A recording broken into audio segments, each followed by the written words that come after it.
গাজীপুরের পুবাইল থানায় আটক এই ছেলের নাম ঋত্বিক সাহা। মঙ্গলবার রাতে ধর্ষণের অভিযোগে তাকে আটক করেছে গাজীপুরের পুবাইল থানা পুলিশ। গাজীপুরের পুবাইল থানাধীন সাতানীপাড়া এলাকার রাজু সাহার ছেলে ঋত্বিক সাহার বিরুদ্ধে ধর্ষণের অভিযোগ থাকলেও তার অপরাধের ফিরিস্তি অনেক লম্বা।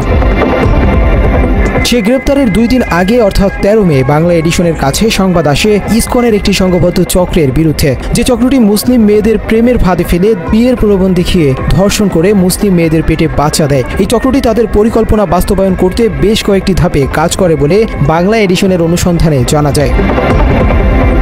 প্রথম ধাপে এই চক্রের সদস্যরা নিজেদের ধর্ম পরিচয় গোপন রেখে মুসলিম মেয়েদের সঙ্গে প্রেমের সম্পর্ক গড়ে তোলে। এরপর অন্তরঙ্গ মুহূর্ত কাটানোর সময় ছবি ও ভিডিও ধারণ করে রাখে। এই ধাপের পর চক্রটি তাদের ধর্ম পরিচয় সামনে এনে মুসলিম মেয়েকে বিয়ে করার প্রতিশ্রুতি দিয়ে শারীরিক সম্পর্ক চালিয়ে যেতে বাধ্য করে। ধর্ম পরিচয় জানার পর মুসলিম মেয়েরা তাদের সঙ্গে সম্পর্ক ছিন্ন করতে চাইলে এরা এদের ভয়ঙ্কর চেহারা সামনে এনে আগে থেকে ধারণ করা ছবি ও ভিডিও ছড়িয়ে দেওয়ার হুমকি দেয়। ব্ল্যাকমেইলের মাধ্যমে ভুক্তভোগী মেয়েদের ধর্মান্তরিত হতে বাধ্য করতে নানাভাবে চাপ দিতে থাকে। সবকিছুই হারাইছি, মানে এখন কিছু বললে বলে যে মাদ্রাসার মেয়ে এরকম কাজ করছে কেমনে। তাদের বাসায় গেছি আমি, যার পরে তার মা প্রতিদিনই আমার পানির সাথে কি মিক্সার করে খাওয়াইতো। প্রতিদিন সকালে আমি খাইতে যেতাম না, জোর করে খাওয়াইতো বিয়ের আগে আর কি। লাস্টে এক তান্ত্রিককে নিয়ে আসছিল, আমার অনেক জোর জবস্তি করে শাড়ি পরাইছে। আমি শাড়ি পরবো না, পরার পরে এই রুম থেকে ওই রুমে আমি একটা বালিশ আনতে গেছিলাম। এখন উনি ওইখানে ঘুমানো, ওনারা ঘুমাইতে দেখে আমি পর্দা সরাই দিছি, যাতে আমি ভিতরে ঢুকলে বাহির থেকে মানুষ দেখতে পারে আমারে। লাস্টে বাসায় গেছি, যাওয়ার পরে তান্ত্রিক মানে আমার হাত ধরে এভাবে। লাস্টে আমি এই রুমে এসে ছেলের ছোট ভাই বলি যে এরকম অবস্থা। লাস্টে ছেলের মারে বলছে, ছেলের মা বলছে যে থাক, চুপ করে থাকো, আমি এটা পরে দেখবো নি। লাস্টে 12টার দিকে আমি ছাদ থেকে হাঁটতেছি, তখন অসুস্থ, আমি মানে মানসিকভাবে অসুস্থ। ছেলের বাবা বলতেছে যে ঘর সংসার করতে পারলে থাকো, নাইলে না থাকো, চলে যাও। ঋত্বিক সাহা একইভাবে পরিচয় গোপন রেখে ফেসবুকের মাধ্যমে প্রেমের সম্পর্ক গড়ে তোলেন মানিকগঞ্জের মেয়ে রোজার সঙ্গে। সম্পর্কের 6 মাস পর রোজা জানতে পারে ঋত্বিকের আসল ধর্ম পরিচয়। সে সময় ঋত্বিক ধর্ম পরিবর্তন করে মুসলিম হয়ে তাকে বিয়ে করবে বলে প্রতিশ্রুতি দেয়। বিয়ের প্রলোভন দেখিয়ে রোজাকে গাজীপুরের পুবাইলে তার বাসায় নিয়ে যায় ঋত্বিক। বাসায় নিয়ে গিয়ে প্রায় 3 মাস ঋত্বিক সাহা জোরপূর্বক রোজার সঙ্গে স্বামী স্ত্রীর মতো বসবাস করতে থাকে। জোরপূর্বক সংসার করাকালে মুসলিম মেয়েটিকে শাখা সিঁদুর পরতে বাধ্য করে এবং হিন্দু ধর্মীয় রীতিনীতি মানতে বাধ্য করতে থাকে বলে ভুক্তভোগী রোজা বাংলা এডিশনকে জানায়। উকিলের মাধ্যমে আর কি, আদালতে না, উকিলের মাধ্যমে মানে বিয়ে পড়ায় আর কি, কোর্ট ম্যারেজ করায়। কিন্তু মানে কাগজ পড়ার সময় আমার এসে দেয় না, শুধু সিগনেচার করে চলে আসি। দেন বাসায় আসার পরে সে আমার প্রতিশ্রুতি দিছিল যে তার এইচএসসি পরীক্ষার পরে সে আমার আলাদা নিয়ে থাকবে, কিছুদিন তাদের বাসায় থাকতে। আমার ধর্ম আমি পালন করবো, সে তার ধর্ম পালন করবে। আমি নামাজ কালাম পড়তে গেলে নামাজ কালাম পড়তে দিত না, পূজা করতে বলতো, ওইগুলো নিয়ে চিল্লাচিল্লি করতাম বাসার মধ্যে। রোজা মাদ্রাসা পড়ুয়া ছাত্রী এবং মুসলিম হওয়ায় ঋত্বিকের চাপিয়ে দেয়া ধর্ম মেনে নিতে পারছিলেন না। এ বিষয়ে রোজা প্রতিবাদ করতে চাইলে অন্তরঙ্গ ছবি সামাজিক যোগাযোগ মাধ্যমে ছড়িয়ে দেওয়ার হুমকি দেয় ঋত্বিক সাহা। শারীরিকভাবে ক্ষতি হয়েছে, মানসিকভাবে টর্চার করছে। 3 মাসের মধ্যে কোনো জামা কাপড় কোনো কিছু না, একটা জিনিস খাইতে গেলে অত্যাচার করছে।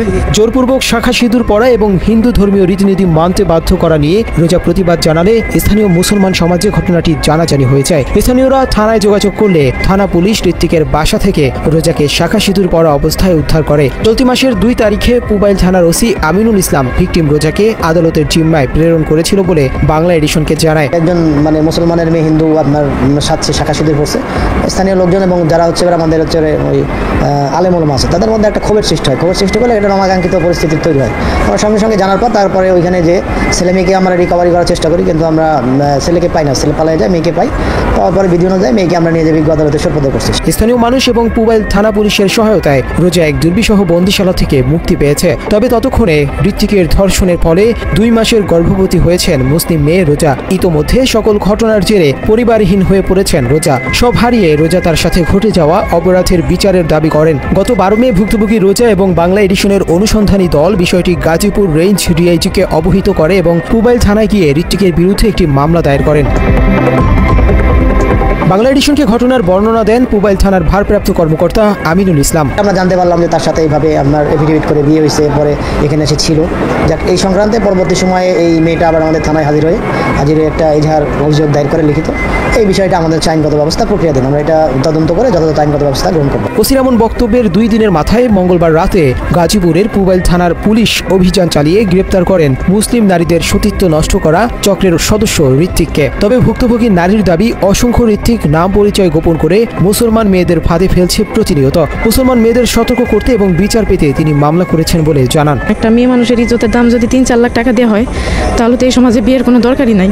তারপর হচ্ছে আমার বাসা থেকে অনেক জোরাজোরি করে আমার কোনো কিছু না করার জন্য, কিন্তু আমি বাসা থেকে বের হয়ে আসি। আমি চাই যে এটার একটা সুস্থ প্রতিবাদ হোক। আজকে আমার অবস্থা এরকম, আমি যদি চুপ করে থাকি আজকে আমার দেখা দেখে আরও বোনরা চুপ করে থাকবে। এর জন্য চাই এটা একটা সুস্থ বিচার হোক। উগ্র হিন্দুত্ববাদী সংগঠন ইসকনের পরিকল্পনা বাস্তবায়ন করতে একদল উগ্র হিন্দুরা মুসলিম মেয়েদের টার্গেটে পরিণত হয়েছে। এদের অধিকাংশই সামাজিক যোগাযোগ মাধ্যম ফেসবুকের মাধ্যমে সখ্যতা গড়ে তোলে, যে কারণে সামাজিক যোগাযোগ মাধ্যমগুলোতে সতর্কতার সঙ্গে বিচারণ সহ অভিভাবকদের সন্তানদের প্রতি যত্নশীল হওয়ার পরামর্শ দেন পুবাইল থানার ভারপ্রাপ্ত কর্মকর্তা। তো বর্তমান যে অনলাইনে যে অপরাধগুলো হচ্ছে, এগুলো হচ্ছে আমাদের ছেলেমেয়েরা জড়াচ্ছে। আমাদের সচেতনতা দরকার, সবাইকে বলতে হবে অনলাইনের ভালো ব্যবহার আছে, খারাপ ব্যবহার আছে। বিশেষ করে আমাদের ছেলে মেয়েরা বা যারা এই অপরাধ জড়াচ্ছে তাদেরকে আপনার এই সচেতন না করলে আসলে সচেতন করা ছাড়া আর কোনো উপায় আমাদের নাই। তাদের সচেতন করতে হবে যে এই জায়গায় এটা করলে ক্ষতির সম্মুখীন হবে, এটা করলে উপকার হবে। মুসলিম মেয়েদের সতীত্ব রক্ষা করতে এবং উগ্র হিন্দুদের প্রতিহত করতে বাংলাদেশের মুসলমানদের এখনই প্রতিরোধ গড়ে তোলা উচিত বলে ধারণা করেন ধর্ম সচেতনরা। আল্লাহ হাফেজ।